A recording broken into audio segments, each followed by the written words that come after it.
The soft hum of Atlanta's spring morning wrapped the city like a lullaby. Sunlight filtered through the trees in golden streaks, glinting off car windows and polished sidewalks. On Juniper and Pontoleon, a pristine marble building towered above the surrounding offices like a monument to wealth and exclusivity, the Eastbrook Women's Medical Center. Its glass facade shimmered in the light, its polished floors untouched by the dust of everyday life. A place for the refined, the respected, the chosen. Danielle Carter stood quietly outside its entrance. Her hand rested protectively over her round belly. The other adjusted the strap of a faded canvas tote slung over her shoulder. She wore a simple, light blue maternity dress, clean and neatly pressed, hugging her 6-month bump just enough to show grace, not extravagance. Her skin, a deep mahogany tone, glowed in the morning light, but it also drew glances. Curious, dismissive, assessing, from the well-dressed white couples who strolled past. No smiles, no greetings. Danielle took a breath and held it for a moment longer than necessary, as though bracing for something invisible yet familiar. "All right, baby," she murmured, her palm rubbing slow circles over her stomach. "Let's get this checkup done. Daddy will be here soon." She checked the time on her phone. 10:17. Ethan had said he'd meet her by 10:30. He was called away that morning. Some emergency at the U.S. District Office, but he promised he'd rush over. And Danielle believed him. Ethan never broke his word. Still, it stung. This was supposed to be a special day. Their first 4D ultrasound. Their first glimpse of the life growing inside her. And now, she was walking into this place alone. The doors slid open with a hushed whoosh, revealing a lobby so pristine it almost demanded silence. Marble floors, muted tones, designer flower arrangements that didn't dare look out of place. It smelled like fresh linen and money. Behind the front desk sat a young blonde receptionist in her 20s, fingers tapping lazily on a keyboard. She glanced up, saw Danielle, and then quickly looked back down, pretending not to see her at all. Danielle stepped forward. "Good morning," she said, voice soft but rehearsed, the kind of polite tone worn by women who have spent a lifetime trying to sound non-threatening. "Danielle Carter. I have a 10:30 appointment with Dr. Halbert." The receptionist blinked. Her eyes flicked up again, scanning Danielle from head to toe. The dress, the bag, the brown skin, the lack of expensive accessories. A pause, a lingering judgment. "You're here for Dr. Halbert?" she asked slowly, as if the name sounded foreign in Danielle's mouth. Danielle's smile faltered slightly. "Yes, scheduled 2 weeks ago, confirmed over the phone last night." "I see," the receptionist replied flatly, dragging a clipboard from beneath the desk and sliding it forward with the grace of someone who believed they were doing a favor. "Please fill this out." Danielle took the clipboard and turned to the seating area. Leather chairs lined the walls, separated by sleek side tables topped with unread lifestyle magazines. Across from her, 2 white women with matching designer handbags whispered quietly. One looked at Danielle and subtly clutched her purse a little tighter. An older white man, perhaps a husband, adjusted uncomfortably in his seat, avoiding her gaze altogether. Danielle sat down and uncapped the pen. Her hands trembled slightly. She filled out the form with careful strokes, penmanship precise. Each question was a reminder of how deeply this clinic expected her to justify her presence. Insurance information, emergency contacts, employment status.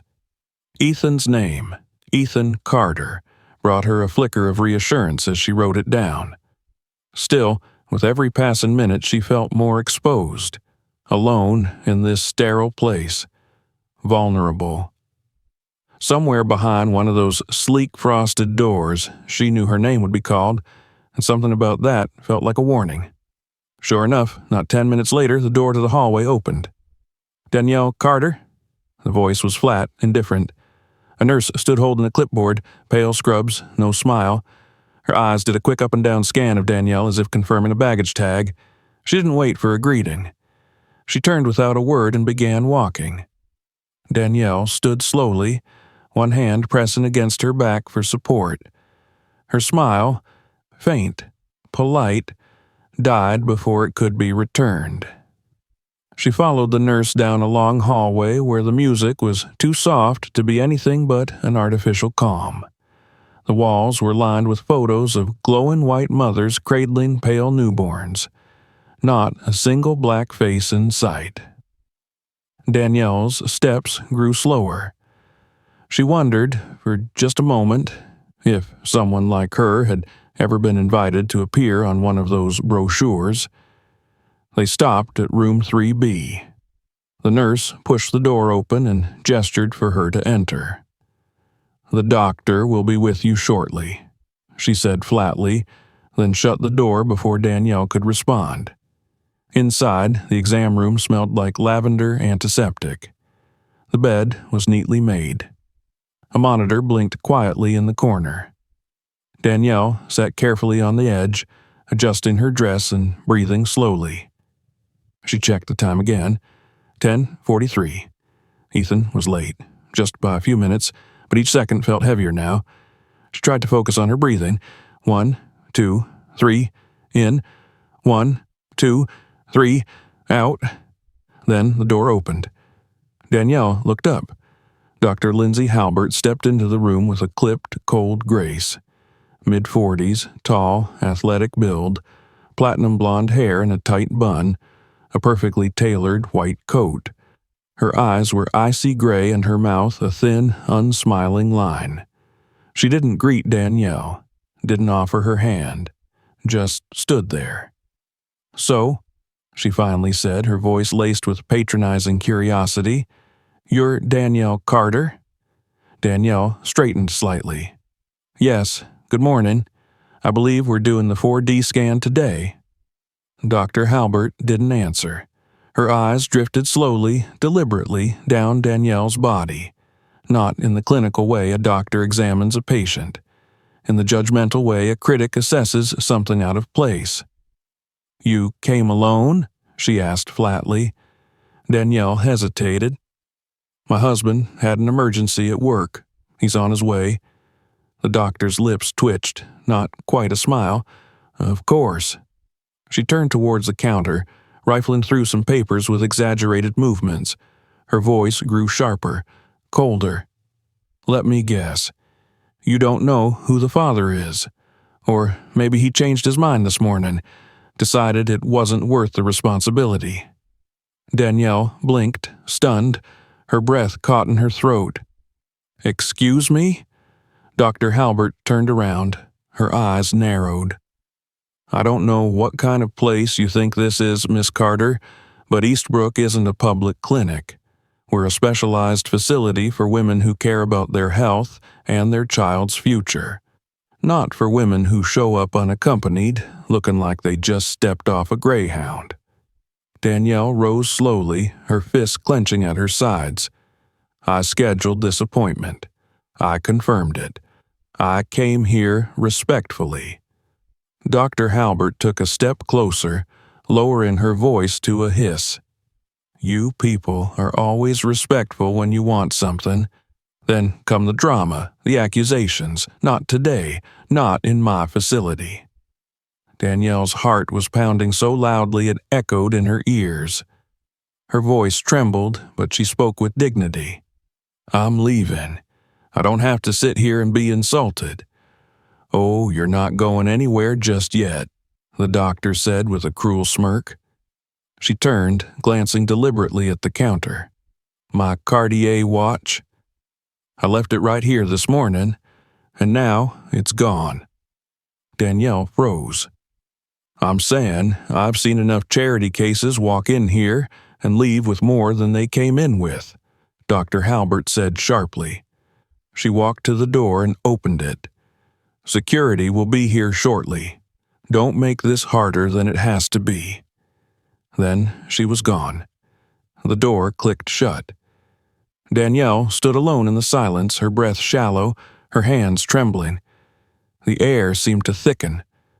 Footsteps echoed in the hallway, heavy, deliberate, like a verdict marching closer. And Danielle understood. The nightmare had only begun.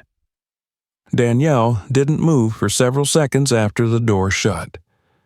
She stood frozen in the middle of the exam room, staring at the place where Dr. Halbert had stood just moments ago, her mind a storm of disbelief and dread. Her heart pounded against her ribs, not just from fear, but from the humiliation, from the absolute absurdity of what had just occurred. She had done everything right. She'd made the appointment, confirmed it, showed up early, polite and prepared. And yet, that hadn't shielded her from the doctor's venom or the racial assumptions that slithered behind every word. Now, she was alone in a clinic that felt less like a place of healing and more like a trap. Her hands moved instinctively to her belly, rubbing it gently, whispering without words, "I've got you, baby." Then came the footsteps. The door opened. 2 white security officers stepped inside, one in his 50s, gray at the temples and holding a clipboard, the other, younger, bulkier, chewing gum with a slow, indifferent rhythm. Both wore dark blue uniforms with silver security badges. Their faces were blank, unreadable. "Miss Carter?" the older one said, his tone clipped and procedural. Danielle straightened but didn't respond. "We've had a report of a missing item," he continued. "Dr. Halbert has identified you as a person of interest. We'll need you to come with us." Danielle blinked, then took a small step back. "I haven't taken anything," she said, her voice shaking. "This is a mistake." "We'll sort that out downstairs," the younger one cut in, already stepping forward. "I'm pregnant," Danielle said firmly, fear beginning to tighten her throat. "I don't feel safe being escorted like this. I'd like to wait for my husband. He's on his way." "You'll have your chance to speak to him," the older one muttered, "after we complete the report." He gestured toward the hallway. Danielle looked at the door, then at the space between the men. There was no way out. She could feel it. She was outnumbered, outmaneuvered. They weren't here to listen. They were here to remove a problem. She nodded slowly and followed them. They didn't take her back through the lobby. Instead, they led her through a back corridor, dim, utilitarian, lined with locked doors and storage cabinets. The comforting aroma of lavender and citrus from the lobby was gone. Here, the air smelled of bleach and disuse. Danielle walked with one arm cradling her stomach, the other gripping the strap of her tote like a lifeline. Her heels clicked quietly on the linoleum floor, the only sound between the measured steps of the guards. They stopped at an unmarked gray metal door. The younger one opened it with a swipe of his key card, revealing a small, dimly lit security room. A single flickering fluorescent panel buzzed overhead. A metal desk sat in the middle of the space, flanked by file cabinets and outdated monitors displaying grainy black and white security footage. There were no windows. "Sit," the younger officer said, motioning to a hard plastic chair bolted to the floor. Danielle looked at the chair, then at the 2 men. She hesitated, then slowly lowered herself into it, adjusting her dress carefully around her knees. "I need to call my husband," she said quietly. "He's a federal officer. He'll be—" "Phone," the younger officer barked, cutting her off. She blinked. "What?" "Hand it over." Her fingers clutched her tote. "You can't just—" "You're not under arrest," the older guard interrupted smoothly, "but you're being detained for investigation. We need to secure your property." She stared at them. The words didn't make sense. She wasn't arrested, but she wasn't free. She was just held without rights. Her body went cold. Reluctantly, Danielle reached into her bag, pulled out her phone, and placed it on the desk. The younger officer snatched it, pressed the side button, and turned it off with one firm motion. Then he opened a desk drawer and tossed the phone inside, closing it with a dull thunk. "We'll return it once this is resolved." Danielle's breath caught. "You can't take my phone. I haven't even—" "You've been identified in a theft report," the older officer repeated. "We're following protocol." She pressed a hand to her chest. Her fingers trembled. "I didn't take anything. I didn't even touch the counter. I was sitting on the exam table the whole time." "We're not here to argue," he said, cutting her off again. "We're here to verify. Once we're done, you can go." Danielle looked around the room. The walls were sterile, the corners dark. The overhead light buzzed like it was angry. There were no cameras visible, none watching them. "This is wrong," she whispered. "I came here to care for my baby. I didn't do anything. You don't get to lock me in a room and treat me like I'm a criminal." The younger guard crossed his arms, his gum popping louder. "Lady, save the performance. If you wanted sympathy, you picked the wrong place." Danielle's lower lip trembled, but she didn't cry. She clenched her jaw and swallowed the scream rising in her throat. Her body ached. Her back throbbed. Her stomach tightened. The baby shifted, kicked hard as if sensing the danger. She closed her eyes and breathed, in through her nose, out through her mouth. She counted the breaths in her head. 1, 2, 3. 1, 2, 3. The older officer was scribbling notes on a clipboard. The younger leaned against the wall, watching her like she was a boring commercial break. They weren't interviewing her. They weren't searching her. They were just holding her, isolating her because they could. Danielle stared at the blank wall in front of her. The ticking clock above the desk mocked her with each passing minute. And in her mind, she imagined Ethan. She saw him walking through the front door of the clinic, greeting the receptionist, asking where she was.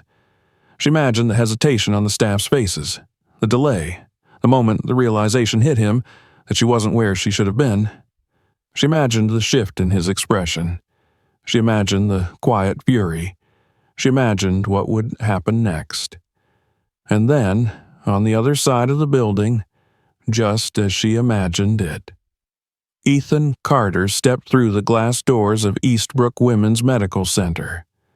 He was calm. He was composed. And he was coming for her. Ethan Carter's steps echoed through the marble lobby like the strike of a gavel. His polished black shoes cut through the silence, each movement deliberate, his tailored charcoal gray suit falling in perfect lines along his frame. A small gold lapel pin, Department of Justice, gleamed near his heart. He moved not like a man searching, but like one sent to issue judgment. Behind the front desk, the young blonde receptionist glanced up. Her greeting smile died the moment their eyes met.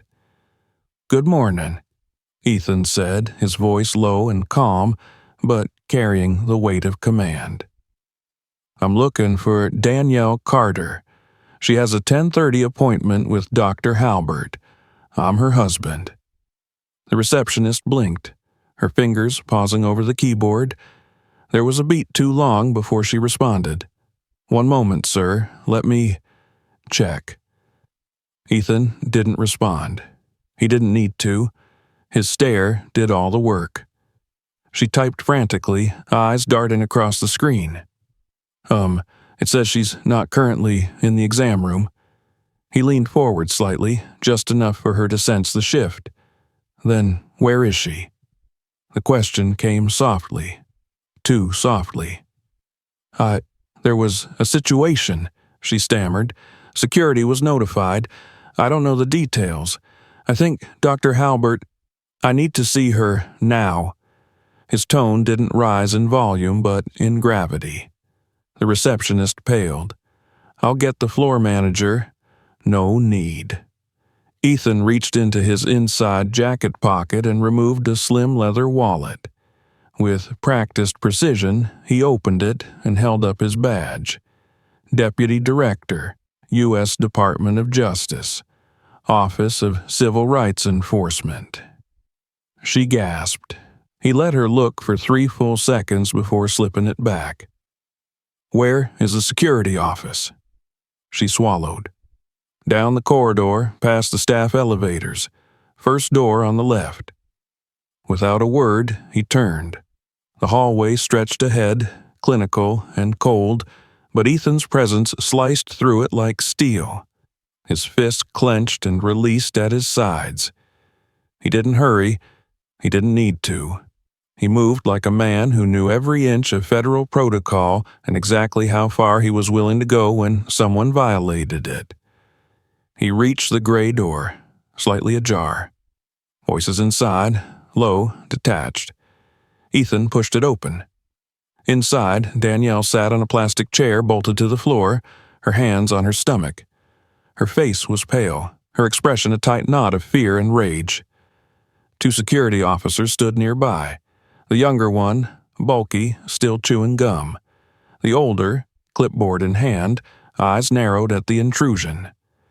"Can we help you?" the younger one asked. Ethan stepped fully into the room and closed the door behind him. "Yes," he said, voice still calm.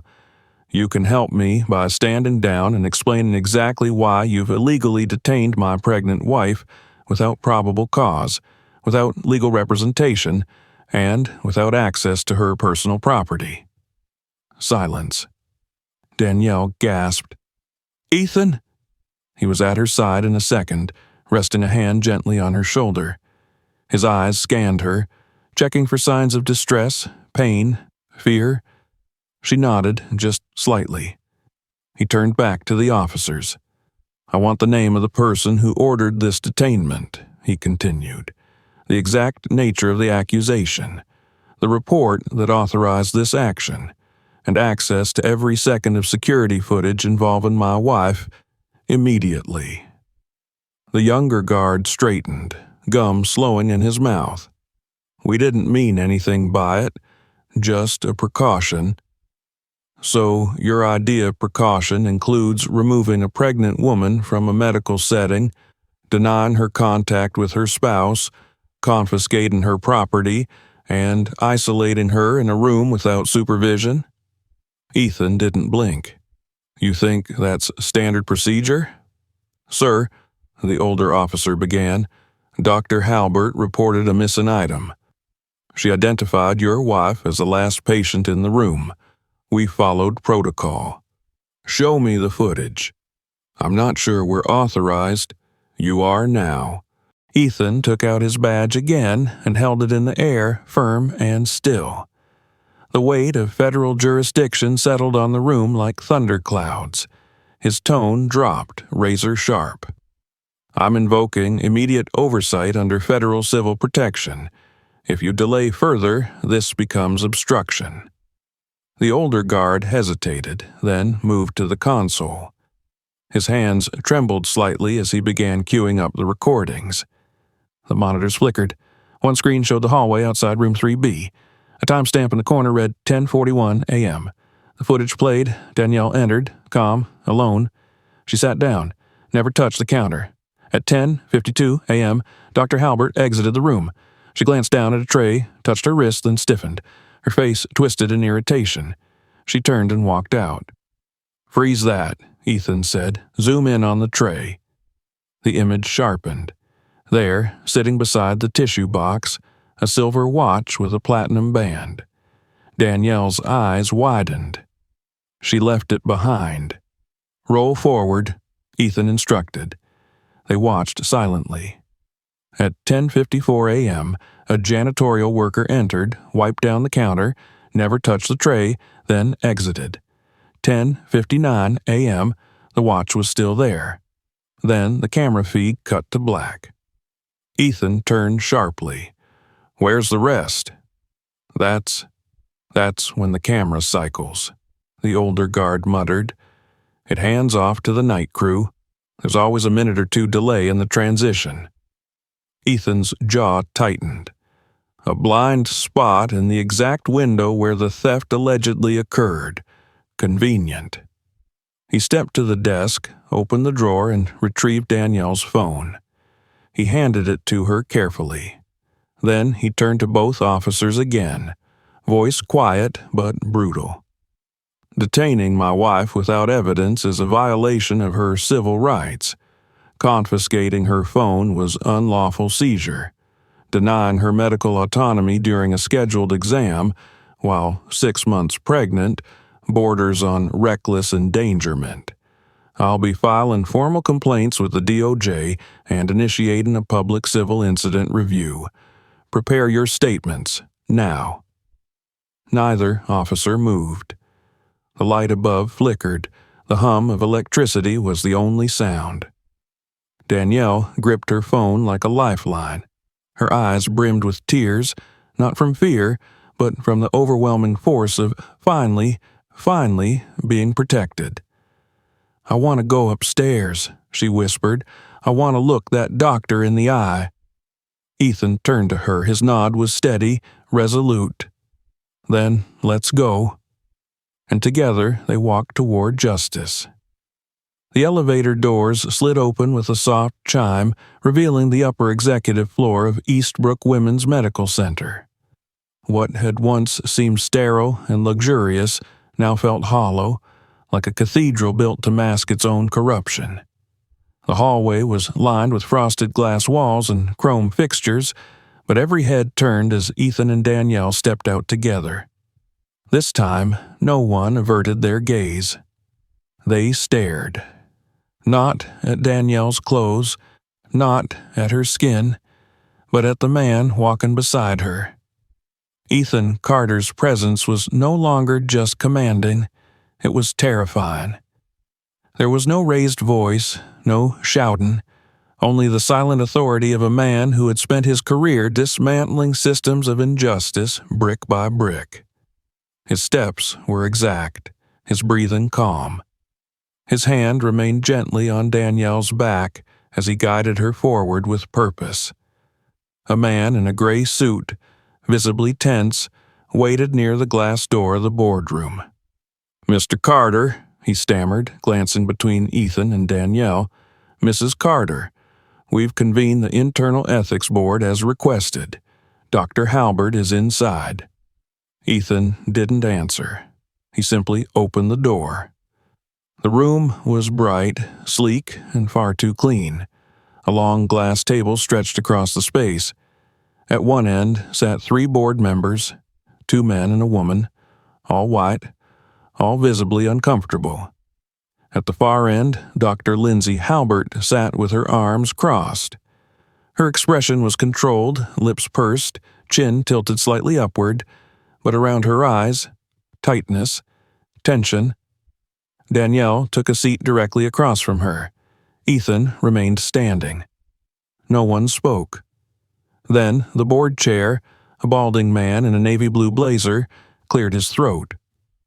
"Mr. Carter, we've reviewed the preliminary footage and understand you wish to file formal action."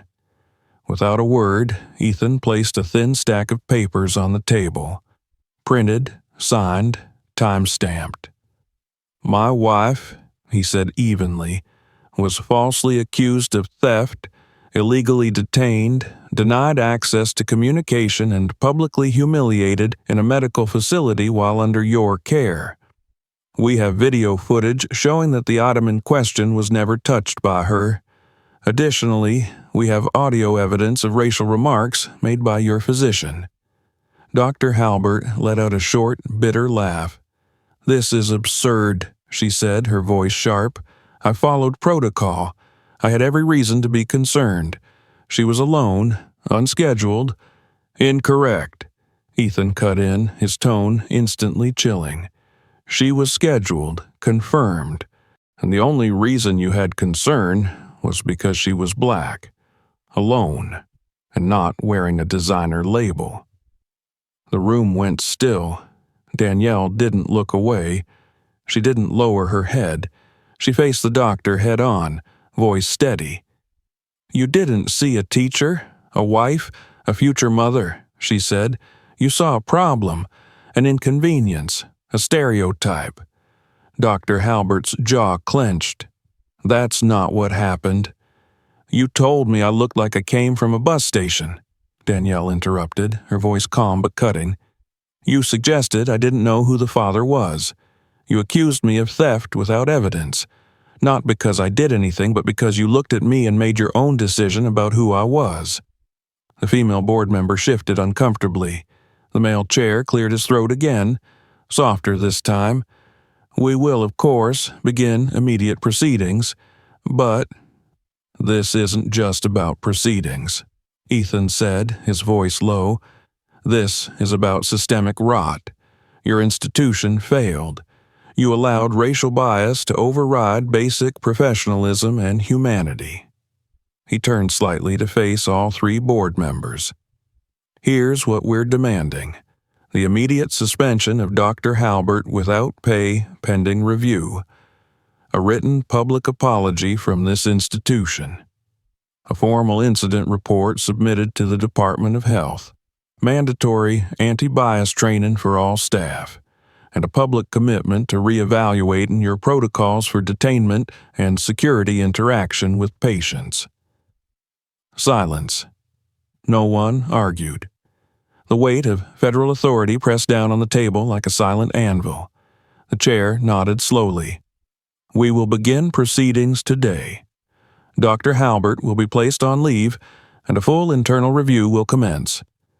Dr. Halbert stood suddenly, her chair scraping loudly against the polished floor. "I won't sit here and be slandered," she snapped. "This is nothing more than weaponized emotion." "You did this to yourself," Danielle said quietly. Halbert opened her mouth to reply, but nothing came out. For the first time that morning, she looked unsure. Then she turned and stormed out of the room. No one stopped her. No one followed. Outside the conference room, the clinic's staff and patients watched as the door opened and the disgraced doctor pushed past them without a word. Danielle remained seated. The weight of everything began to lift just a little. Not because the war was over, but because the silence was finally broken. Her voice had been heard, not shouted down, and she wasn't alone anymore. As Ethan stepped beside her and gently touched her hand, the board members excused themselves one by one. The meeting officially adjourned. But for Danielle, something deeper had been set in motion. She stood slowly, still exhausted, still wounded, but no longer invisible. Later that afternoon, a public statement was issued by Eastbrook Women's Medical Center. It confirmed that Dr. Lindsay Halbert had been placed on indefinite administrative leave. A full review of all patient rights procedures would be conducted. A temporary ethics committee would work alongside civil rights liaisons to address systemic bias. It was a beginning. Not a fix, but a beginning. Danielle received an apology. She received a call from the clinic director. She received press inquiries, interviews, and quiet messages from women, black, brown, forgotten, who had their own stories, now finally validated. But she wasn't finished. She and Ethan were just getting started. 2 weeks later, the spring air outside Eastbrook Women's Medical Center carried a very different energy. The sun shone as it had before, but now it gleamed on something new, a small crowd gathering just beyond the clinic's marble steps. Reporters adjusted microphones. Cameramen checked angles. Local civil rights advocates stood silently to one side, their arms folded across their chests. There were no sirens, no chants, no angry mobs, just a deep, quiet gravity that had settled over the place like a storm cloud waiting to burst. At the center of it stood Danielle Carter. Her blue maternity dress had been replaced by a deep burgundy one, elegant, structured. She stood tall behind a simple wooden podium. To her left stood her husband Ethan, flanked by two senior officials from the Office of Civil Rights. To her right, a local reverend and a representative from the Atlanta Women's Advocacy Council. Danielle's hands rested gently on the podium, her wedding ring glinting in the sun. Dozens of cameras were trained on her, but her voice, when she spoke, didn't tremble. "This story was never just about me," she began, her tone steady, unwavering. "It's about every black woman who walks into a room and is judged before she speaks. It's about the ones who are talked over, stared down, and made to feel small. It's about the women who are assumed to be problems instead of people." A hush fell over the crowd, tighter than silence. Behind the press, patients from the clinic had gathered. Young women, older mothers, nurses in scrubs. Some looked down, others nodded. Danielle took a breath.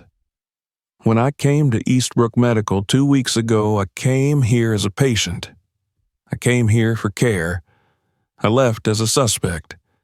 I was detained, humiliated, and accused, not because of what I did, but because of what I looked like, because I didn't fit someone's idea of who deserved to be here, because I was alone and black." She paused to let the weight of those words land. "And when I spoke up," she continued, "when I told my story, I was heard. Not because I was loud, but because I had proof, because I had someone standing beside me, because the truth was undeniable." Her eyes drifted to Ethan, standing beside her in his DOJ badge and federal calm. He gave the slightest nod. But most women don't have that. They don't have someone in the room with power. They don't have federal credentials on their side. And they shouldn't need to. The crowd shifted, murmurs of agreement rising like wind through leaves. "That's why I'm here. Not to be a victim, not to be praised, but to demand change. For me, for my baby, and for every woman who's ever been made to feel like she didn't belong in the room." Applause rose, not the wild kind, but the kind that settled in people's bones. Heavy, real. Danielle stepped back as Ethan approached the podium.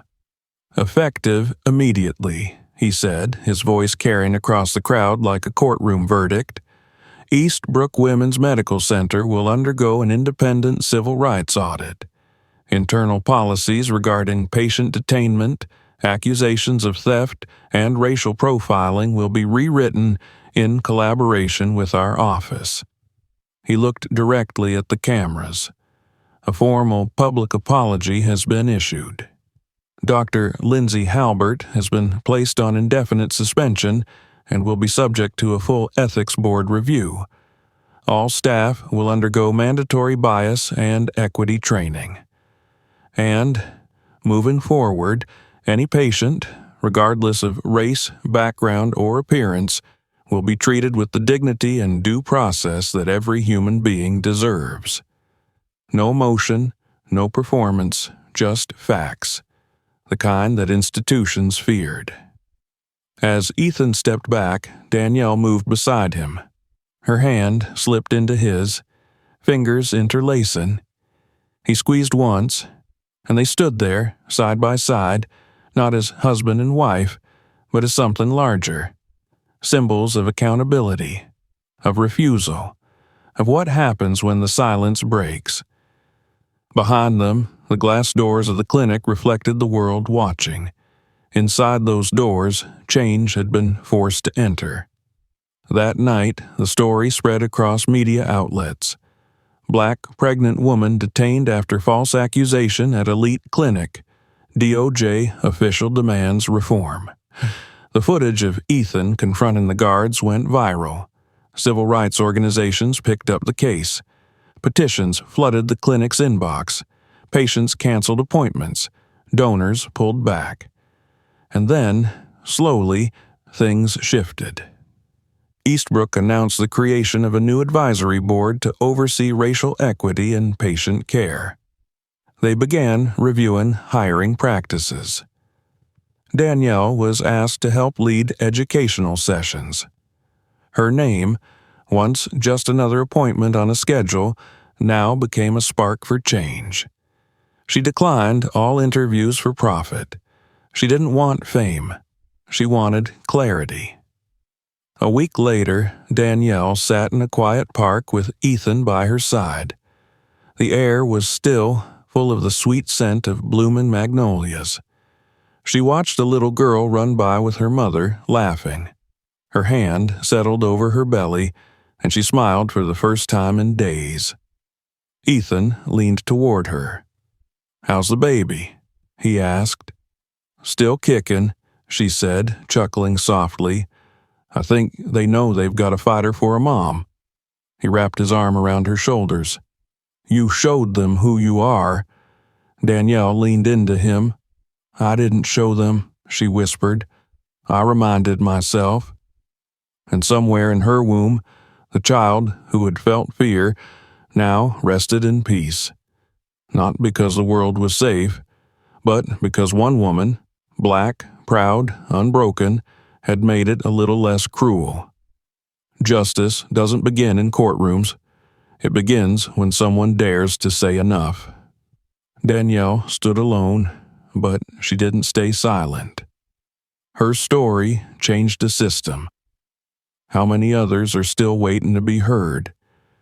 If this story moved you, don't forget to like, subscribe, and turn on notifications. Share your thoughts in the comments. Your voice matters.